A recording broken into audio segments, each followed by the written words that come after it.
for me it is really a pleasure and an honor to offer you this first prize. Okay.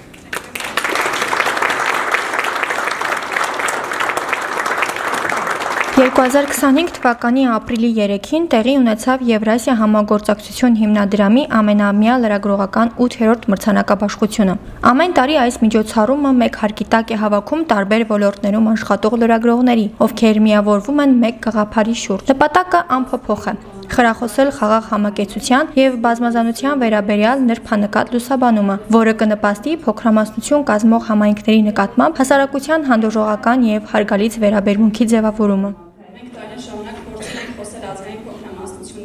իրավունքների կարևորության մասին, նրանց իրավունքների պաշտպանության մասին, եւ ես վստահ եմ, որ մեդիան իր կարևոր նշանակություն ունի այս գործում, քանզի մեդիան հանրային ուժեղ գործիքն է, որ ինչպես գեներացնում է կարծրատիպեր, այնպես էլ կարող է կոտրել այդ կարծրատիպերը, կարող է հանդուրժողականություն տարածել եւ հակառակը։ Մենք փորձել ենք մեր գործունեության ընթացքում մեր ուղենշային գիծը պահպանել եւ խոսել պարբերաբար ազգային փոքրամասնությունների իրավունքների կարևորության մասին։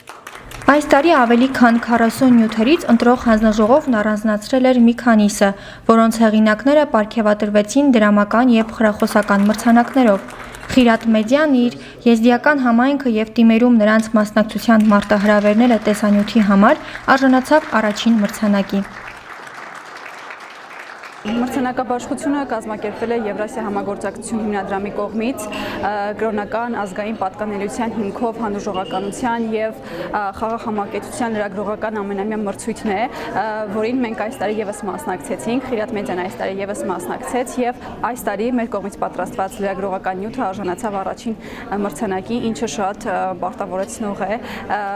նաեւ շատ կարեւոր է, որ մեր կողմից տարված աշխատանքը, որը Խիրատ մեդիան տարիներ շարունակ կատարել է, այսօր արժանացավ բարձր գնահատականի։ Միջոցառմանը ներկային բազմաթիվ պաշտոնատար անձինք, տարբեր կրոնական ու ազգային փոքրամասնություններ։ Մարդու իրավունքների պաշտպան Անահիտ Մանասյանը կարևորում է նման միջոցառումների առկայությունը, նշելով, որ ազգային փոքրամասնության համայնքներն այնուամենայնիվ ունեն որոշակի խնդիրներ, որոնց լուծման համար պետությունն ու պատկան մարմինները անելիքներ ունեն։ Օրինակ Հայաստանում մենք խնդիրներ ենք բացահայտել եւ նաեւ մեր տարեկան հաղորդման շրջանակներում ներկայացված է ազգային փոքրամասնությունների լեզուների պահպանման բնագավառի հետ կապված շատ մեծ խնդիր, որովհետեւ օրինակ այստեղ պետությունը պատշաճ միջոցներ չի գործադրել մինչ այս մասնագետներ պատրաստելու առումով, որովհետեւ բարձրագույն ուսումնական հաստատություններում չկան ամբիոններ եւ այս պահին օրինակ նույն հանրակրթական ուսումնական հաստատություններում բավականին լուրջ խնդիր է առկա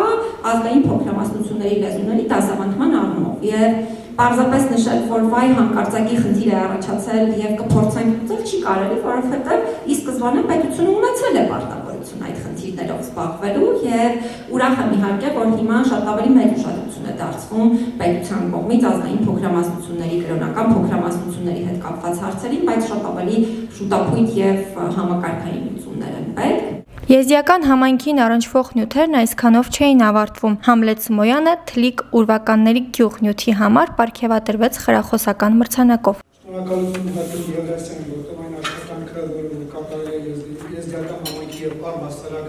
ազգային փոքրամասնությունների եւ կրոնական համայնքների մասով անգնահատելի է ուղղակի եւ այն լրագրողներին, որոնք անդրադառնում են ազգային փոքրամասնություններին եւ այդ կրոնական փոքրամասնություններին, քանի որ լրագրողները կամուջ են հասարակություն, պետություն եւ երկրի մյուս հասարակությունների միջեւ։